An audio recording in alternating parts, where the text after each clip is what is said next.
Fresh IBM layoffs right now are on the dinner plate because we are seeing some of the biggest tech companies laying off workers to save money for 2025. And during the holiday season, IBM was quietly doing layoffs. And they even made their employees sign like an NDA, a non-disclosure agreement, meaning they're telling employees not to discuss or tell people about the IBM layoffs. Because of the secrecy, we don't really know how many people IBM laid off, but people are saying it's either going to be like 1,000 or up to like 9,000 people. We don't really know where, but it's going to be in the thousands.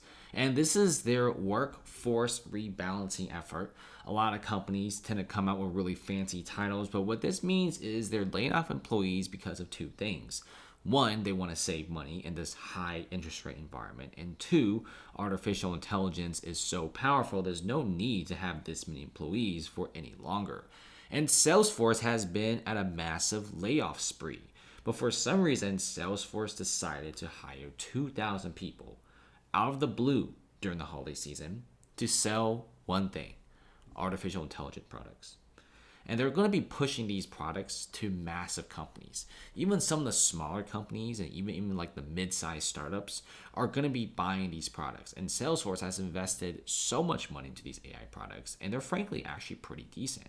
These are decent products. And they're going to be hiring a bunch of people for this. 2,000 people to sell AI products. This is a massive, massive thing.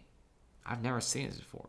When you suddenly hire 1,000 people to sell a specific product, it means that it's going to sell really well. And this AI is going to cause a lot more layoffs, much bigger than ever before.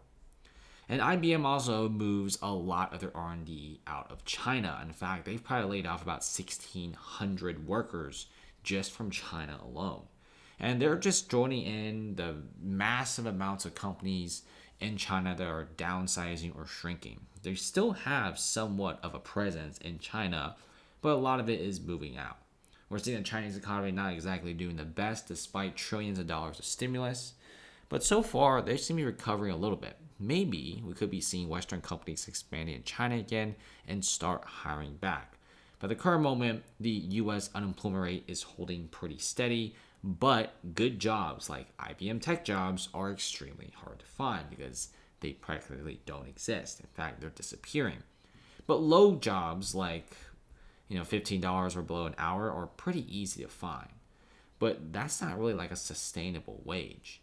If you look at IBM, they're also selling a lot of their real estate. Even back in 2023 to 2024, they already sold part of its RTP campus to a developer. This is a pretty big campus here. And Heinz also bought a part of another IBM campus for $66 million. IBM is on a massive selling spree, selling some of the most expensive, some of the nicest campuses and office complexes out there. They've even closed offices in 2023 after nearly 100 years in this European city. This is in Great Britain. They just closed it down despite having it for like 80, 90, 100 years. What in the world has gone on with IBM?